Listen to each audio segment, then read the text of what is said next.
நன்றி.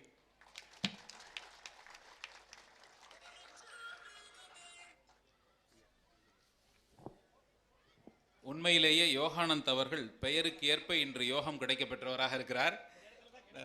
இந்த இடத்துல தான் கிடைக்கணுங்கிறாரு. அதை விட நல்ல தலைமை பண்புக்கு இதுதான் சான்று.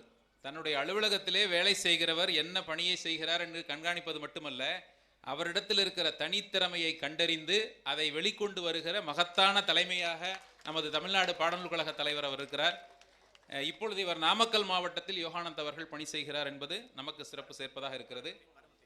பரமத்தி வட்டார அலுவலகத்தில் இருக்கிறார் கண்காணிப்பாளராக. மேன்மக்கள் எப்பொழுதும் மேன்மக்களே.